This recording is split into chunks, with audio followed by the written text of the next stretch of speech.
Hello everyone. A while ago I released a video called Reasons Why WCW Sucked. Now, today I'll be going into things about the Attitude Era that sucked. I had a go at WCW. I think it's only fair if I also attack some of the WWF storylines that were absolutely bloody ridiculous. Now, it's going to go beyond the Attitude Era because there are some shitty storylines that have happened after the Attitude Era. Plus, also, people's interpretation of when the Attitude Era ended is different. Some say it started in 97, some says it started in 98, some say it ended in 2001, some say it ended in 2000, some say it ended in 2003. So, take your own interpretation to this. But these are the worst storylines that I can remember from WWF/WWE. Now, I won't be going into so much detail as I did probably with that last video, which I will leave in the description if you haven't seen it. But like I said, I won't be going into too much detail. Just basic overview of the storylines that they did. Like there was one, I think it was back in 97, 98, my memory's sort of hazy on it, where Val Venus had an affair with the Kaientai's leader. Now, back then, Kaientai didn't have just Taka Michinoku and Funaki. Taka wasn't even part of the group. It was Funaki and I think 3 other Japanese competitors. Now, the whole thing goes that the leader of the group's wife has been messing around, and it was Val Venus that was actually she was messing around with. I can remember one thing that happened on, I think it was Raw, well, would have been Raw back then. They actually took him to the back, had him held back, and you had the main guy with the freaking samurai sword, and basically to be blunt, they cut off his dick. What? Isn't bad enough that you have a Japanese stereotype with him holding a fucking samurai sword or a katana, but you actually have him chop off Falcon. In 2000, there was a segment where it looked like Mark Henry and Mae Young had sex. Now, months down the track, there was a segment where Mae Young was giving birth, and what she gave birth to was a full-grown adult hand. They've actually mocked this recently at one of the Raw shows where you had Mae Young standing next to some guy in a fucking costume that was a hand. But still, giving birth to a full-grown adult hand? What? And of course, some people may say the Big Show and Big Boss Man, one part of their storyline where Big Boss Man actually tied the casket to a car and drove away with Big Show's dad. He's still in the casket. Okay, that was pretty bad. But I think there was a worse storyline than that when it came to the Big Boss Man. There was a storyline with Al Snow in the Big Boss Man, where Al Snow had a dog. I can't remember that. Pepper, was it? Was it Chihuahua or something like that? And Big Boss Man killed the dog and cooked it and fed it to Al Snow.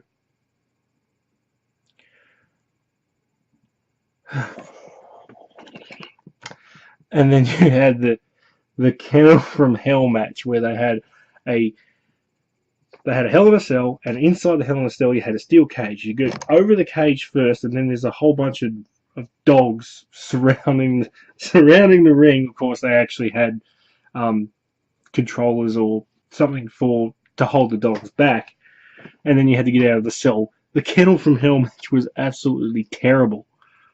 And that whole story, like, come on, really? You're going to have the Big Boss Man feed Al Snow his own dog?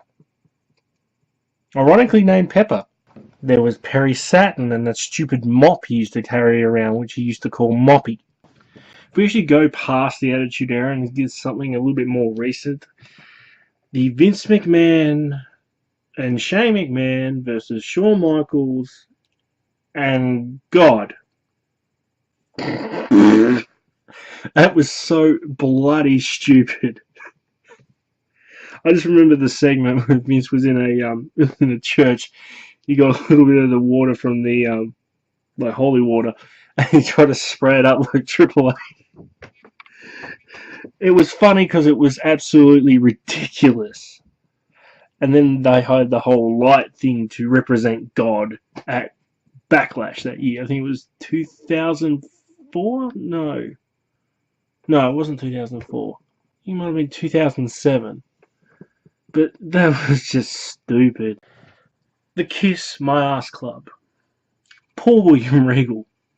He's the most underrated wrestler in the history of professional wrestling, in my opinion. A bloody great wrestler, great performer. And he was the first to kiss Vince's ass. Is Vince the only one that can get away with showing his ass on worldwide television? Of course, you also had Vince McMahon winning the ECW World Heavyweight Championship. Okay. Then he loses it. And then there's a long pause segment where he just comes out and just doesn't talk, just looks at the crowd with like a very bland look on his face. Goes towards the back. He's walking through all the superstars and all that. Gets in his limo. And the limo blows up. Vince is dead. And of course, in the next week, it was all a publicity stunt or something along those lines. I can't quite remember what happened. But it was all like a publicity stunt, or he's not really dead. And it's like... And of course, need I even mention this, but the now infamous Katie Vick storyline from 2002 with Kane and Triple H. Triple H just was awarded the World Heavyweight Championship a month prior. I think it was a month prior. And Kane became number one contender. Triple H went into Kane's past and realised and came to said that Kane was in a car accident with a woman named Katie Vick. They were friends, and she died. Then Triple H had implied that Kane done something that was... Do I really have to say it? I don't want to say it. It's just sick and disgusting. Ugh. But then it gets worse. Triple H, dressed up as Kane, reenacted the whole act, if you will, and actually got a mannequin, put a mannequin in a casket and reenacted the act, so to speak, live in front of a live audience. What the fuck? Who came up with that? Who green-lighted that? That was just fucked up. There's being edgy, and there's this. Now, I know, here's the thing, I know there are some people out there that say, oh, if you don't like this, then you didn't like Attitude Era, or you didn't like edginess, and blah, blah, blah, blah, blah. Really? You're going to defend that storyline. You're going to defend it was actually edgy and kind of funny. No, it was stupid. It was just plain stupid. Not that I'm actually thinking that there's people out there that may defend this, but I'm basically covering all bases, just in case there are people that think this was just edgy or just Attitude Era entertainment. Please. I don't think I can take any more.